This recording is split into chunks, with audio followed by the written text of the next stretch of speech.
anyways, let's talk about the whole Clenbuterol issue again with Vargas Martinez and Ray Vargas being found innocent of their Clenbuterol usage by the clean boxing program, VADA, and the WBC. Now, sit back and relax. It's going to be a rant for the next 20 minutes. Oh, what? That's fuck. Breathe. All right. What? 20 minutes is not that long for me. Come on. It is without breathing. Without breathing. First off, I want to address, before I get into all the data and evidence to support why this is not an issue, I will say this. We do not know the numbers and the data to their tests and their levels. I do want to know that before I firmly set in this sort of mode of, yeah, they're completely innocent, guys. Like, back the fuck off. Like, all the Twitter accounts and just people online and boxing Twitter just upset about this, get the fuck over it. Because if their levels are below 1 nanogram per milliliter, they are fine. It is completely in line with food contamination and has been proven to not be performance enhancing at all.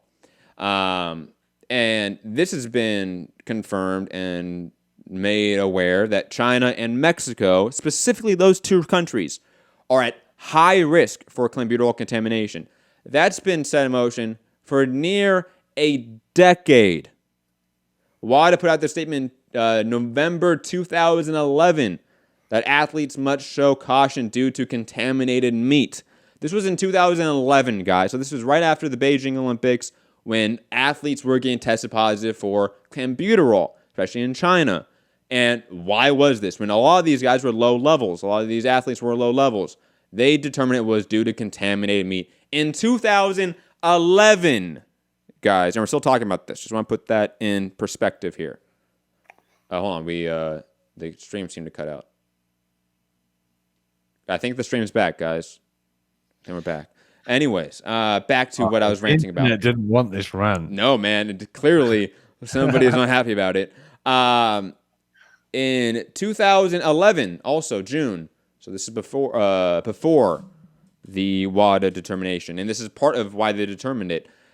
Mexico, a bunch of soccer players tested positive for clenbuterol in their meat. And actually, the entire youth under 17 soccer team for, I think it was the Olympics, I want to say. Yeah, it was Olympics. It wasn't World Cup. They all tested positive for clenbuterol. The entire team from Mexico. The stream cut out again. Whoa. Just let it go. I'm sorry. We're back now, I think. I think we're back now, yes. I don't know why the stream keeps cutting out, guys. If it isn't, let me know, and it's just the system telling me it's cutting out. But it seems like, man, the man is upset with me here. But the entire Mexican under 17 age football team tested positive for clenbuterol, and they were all deemed due to contaminated food. On top of this, WADA came out in 2017 and put out a very long, lengthy statement after years and years of research, concluding that China and Mexico were obviously high-risk areas for contamination from meat, and that 1 nanogram per milliliter was the threshold for contaminated meat cases. And it's right here. All values were below 1 nanogram per milliliter and therefore in the range of potential meat contamination issues. This was determined years ago, guys. Years ago.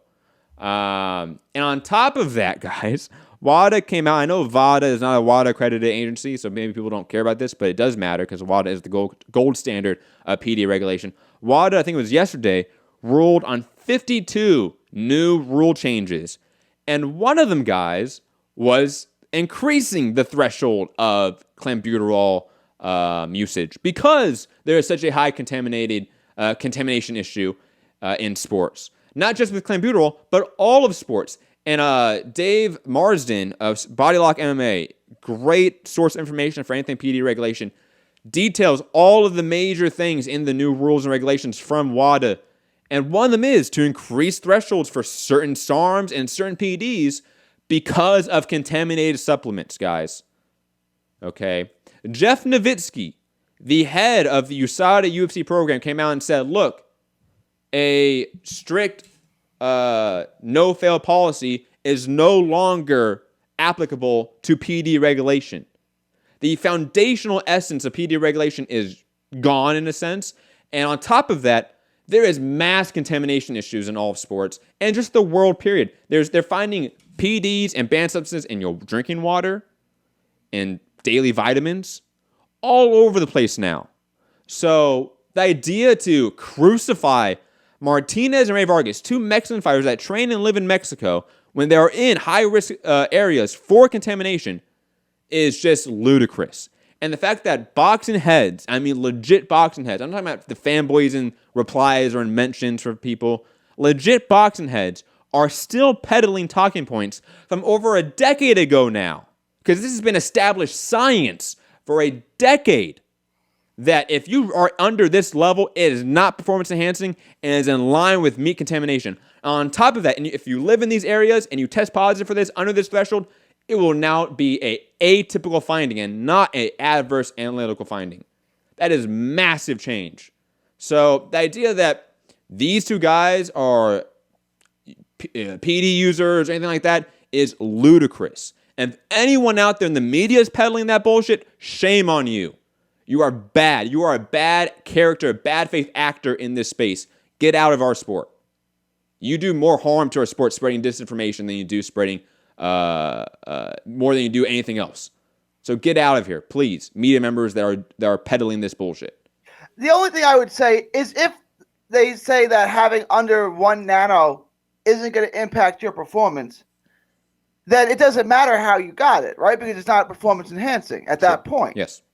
So what's the big deal? Like, what if he injected it straight into his blood, but it's under that threshold? It doesn't matter how he got. Like the meat contamination thing, never really. I don't care if you got it from meat contamination. If you're over, you can't get in the ring, right? But if they're saying it's not performance enhancing, how does it matter how he got it? Time out. Hold on. Scott G saying, "Word UCAD allowed?" Yes, they would. And the fact that you, Scott, in the chat are too stupid to know that is a sign that you should be listening to me more. Because UCAD is a WADA accredited agency. So everything I just said about WADA and their rules on Clenbuterol are directly tied to UCAD. So yes, absolutely. And Arthur Povetkin did not test positive for Clenbuterol. And he is not in China or Mexico. So stop bringing up his case. It's not analogous at all. Stop. UCAD and WADA are the same. UCAD is a WADA accredited agency. UCAD gets its power and rules directly from WADA. So yes, would they allow it? Absolutely. Get the fuck out of here, man. If you're gonna argue with Matt on this steroid anti-doping stuff, like you better be sharp, because I've never met anyone with as much knowledge on this subject as Matt. I'm just putting that out there. If you want to take him on, you better have your homework done. And anyway, UK beef, you're probably likely to test positive for mad cow disease and not Clenbuterol. Is that an issue over there? Huh? Is that an issue over there? Well, we did have, yeah. Oh, we okay. did have mad cow disease. I don't know if it's still, maybe. But best grass-fed beef in the world, Texas grade A beef. I knew he was going to say that. yeah. I was going to say that. But digressing, again, there's no issue. Other than it's the WBC, and the WBC should not make these determinations. I firmly agree with that. But they made the right determination here if his levels are below the threshold that WADA has set. Yeah, even though VADA, it says like minute traces. But and very quickly, I don't know exactly if VADA is 1-for-1 in terms of rules and regulations with WADA when it comes to Clenbuterol and thresholds. Because VADA is not a WADA accredited agency like UCAD, like USADA, and like others. So. Yeah, I mean, this is the thing. What it says, I think, in the WBC thing, it was minute traces, right? Mm-hmm. But there was not. Was there actual figure? No figure given. Yeah, so I do want to see that first. Yeah. So, but I believe you said when the whole Canelo thing came up that he had a case to not even get suspended, like to fight it because it was such minute. Did his fall under the threshold? Who? Canelo's. Yes, but remember, the WBC and VADA didn't suspend him. It was Nevada because he's licensed by Nevada. So similar to like who are by what does it? But what do Nevada themselves? What do they get governed by regarding. They're the governance. They're the last one. You get licensed by them to fight. So if you're not licensed by them to fight, you can't fight in Nevada. But if the testing agency said no, but he's cool, he's under the. But you have to understand this: that the collection agency, which we call testing agencies often, right, which is UCAD, VADA, USADA, they often don't make determinations on this. Now, in UCAD's case for the British Boxing Board of Control, British Boxing Board of Control lets UCAD determine cases. Okay. But British Boxing Board of Control technically has the right to determine cases. They give the right back to UCAD. But in these instances, VADA, USADA, whatever the testing agency is or collection agency is, they just give the numbers to whoever has jurisdiction of it. Whether that's the UFC, whether that's the WBA, WBC, whether that's the state commission, and that could be all of them, right? For example, right, in certain cases, for Canelo's case, right, because obviously the WBC and the state commission made different rulings on the matter. But in Canelo's case, he was under the threshold. Canelo should not have received a suspension.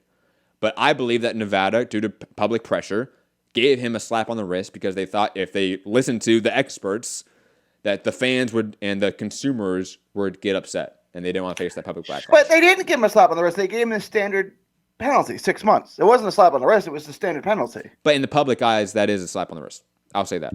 You're right that it is the standard penalty. You're 100% right. But in the public's eyes, that's a slap on the wrist. Yeah, no, I only brought it up because I thought people might be like, so wait, the WBC let these two guys off, but that Canelo got punished. That doesn't seem right. But they did let Canelo, but it was Nevada that came in. And for obviously Martinez and Ray Vargas, I would assume at this point, because there's no fight lined up, really, that Martinez is on the yeah, but the fight's not made yet, and therefore that means license. He doesn't have the license yet. You understand? Like, you don't get your license. Could potentially they come to announce this card, and then where would Phoenix fall under? Arizona? Is it Arizona? Or yes. Arizona Commission say, well, let's have a look at these results. No, we're not giving you a license.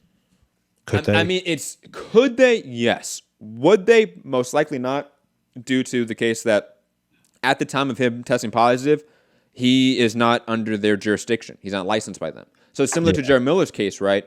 Yeah, with him, he just has to take some tests and go to a hearing, and he's gonna get licensed.